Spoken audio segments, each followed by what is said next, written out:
Trauma occurs in many forms, ranging from verbal to physical and/or sexual. Whether you've personally experienced abuse or have witnessed it, we want you to know that it's not your fault, nor are you alone. Not only is it hard to talk about, but it follows you even after it's over.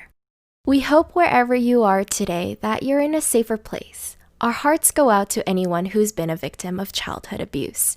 In our description box below, we've included a few hotlines in case you need to contact someone for help. As always, you can also reach out in the comment box. Here are 7 ways childhood trauma follows you into adulthood.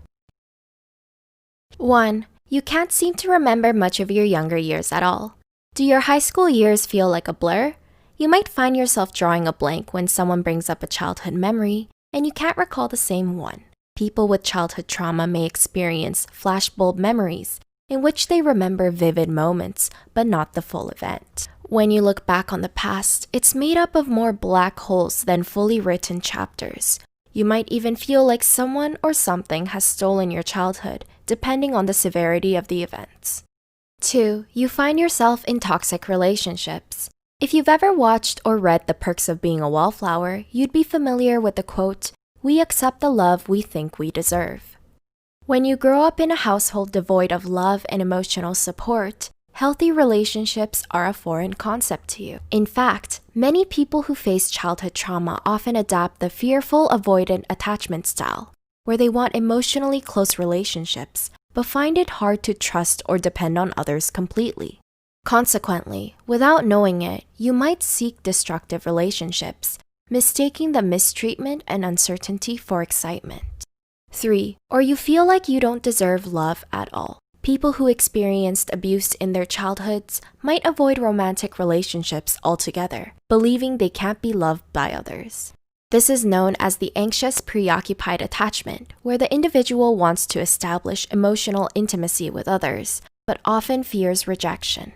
As a result, vulnerability is usually avoided when they've only been hurt by people they once trusted. This kind of trauma doesn't just ache, it ruins you. 4. You develop passive-aggressiveness.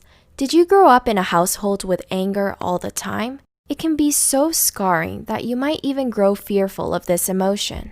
You learned at a young age that none of your emotional needs were important, so you've only resorted to burying or suppressing them. As you reach adulthood, you'll continue to exercise passive-aggressive behavior because straightforward communication was avoided when you were a child. 5. Negative self-talk is amplified. Childhood trauma gets into victims' heads and makes them believe they won't ever be good enough. It's not something they can just snap out of or fix with positivity. It's scary and real how convincing their parents might have been when their words and actions cut them deep. 6. You ride an emotional roller coaster. You might either feel too much or not enough at all. Trauma can cause a disruption in your emotional well-being. Signs include troublemaking decisions, impulsive behavior, and random outbursts of anger or frustration. 7. You don't know who you are. Identity is difficult, but it seems more impossible to grasp or pin down when you face childhood trauma. It's slippery like a fish, and the more you try to see yourself, the less you begin to recognize who you thought you were. Have you or anyone you know experienced any of these symptoms? Please share your thoughts with us below. We're an open-minded team and we will never judge you for your stories. In fact, we often find them inspiring. Also, don't forget to subscribe to our channel for more helpful tips and share this video with others. Thanks so much for watching!